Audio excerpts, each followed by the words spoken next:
നമസ്കാരം ഗൈസ്, ആർജിയാണ്. നമുക്കൊന്ന് രാവിലെ നേരത്തെ പണി 5:00 ഇറങ്ങാൻ പണിക്കിറങ്ങാൻ വേണ്ടി നിൽക്കാണ്. പിന്നെ ഫസ്റ്റ് തന്നെ ജിഷയ്ക്ക് ജിൻസിയുടെ വക സ്പെഷ്യൽ ബർത്ത്ഡേ വിഷ് ഉണ്ട്. Many many happiness of the Jisha. അപ്പൊ ഒരു അടിപൊളി ദിവസം ആയിക്കോട്ടെ, എല്ലാവരും കളർ ആവട്ടെ അല്ലേ. രാവിലെ ഫസ്റ്റ് തന്നെ പാത്രം കഴുകാൻ ആരംഭിച്ചിട്ടുണ്ട്. പാത്രം കഴുകി തീർത്തിട്ട് നമുക്ക് പോകാനായിട്ട്. അതാവുമ്പോൾ പണി കഴിഞ്ഞ് വന്ന് നമുക്ക് ഭക്ഷണം ഉണ്ടാക്കാൻ എളുപ്പമായിരിക്കുമല്ലോ, അതിനാണ്. അപ്പോൾ ഗൈസ് നിശ്ചയം രാവിലെ തന്നെ കട്ടൻ ഇട്ടിട്ടുണ്ട്, ഇഞ്ചി ഇട്ടൊരു കട്ടനൊക്കെ ഇട്ടിട്ടുണ്ട്. ഞാൻ ചിലപ്പോൾ കുടിക്കൂല, എനിക്ക് കുടിക്കാൻ മൂടില്ല. നിശു എന്താണ് കട്ടൻ കുടിക്കില്ല? നിശു നിശുവിനോട് ഒഴിച്ചു നോക്കും. കുടിക്കൂല അപ്പൊ? അതാ നിശു റബ്ബർ ഓട്ടുന്ന ചേട്ടനും ചേച്ചിക്കും കട്ടൻ കൊണ്ട് കൊടുക്കാൻ വേണ്ടി പോകുന്നുണ്ട്. വന്നിട്ട് വാങ്ങിക്കും നമുക്ക് പണിക്കിറങ്ങാനായിട്ട്. അവർ റബ്ബർ പോയിട്ട് ഇറങ്ങിയുള്ളൂ. അപ്പൊ ഗൈസ് വീഡിയോ കാണുന്ന എല്ലാവരും നമ്മൾ രണ്ടാളും ഫോളോ സപ്പോർട്ട് മറക്കരുത്. എല്ലാവരും ഫോളോ സപ്പോർട്ട് ശ്രമിക്കുക.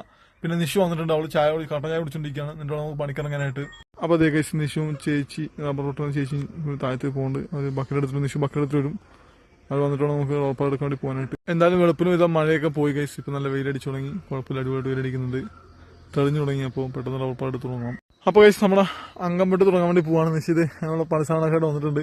നമുക്ക് പെട്ടെന്ന് മഴ കയറി പോയി എടുത്തു തുടങ്ങാം. അല്ലേ നിശു? ഫാസ്റ്റായിട്ട് പണി തീർക്കണം, എന്നിട്ട് വേണം നമുക്ക് പോയിട്ട് ഭക്ഷണം ഉണ്ടായി കഴിക്കാനായിട്ട്. നിശു വിശക്കുന്നില്ലേ? നിശു വിശക്കൂല, കട്ടൻ ചായ കുടിച്ച്. ആ എന്തെങ്കിലും ചെയ്യാം.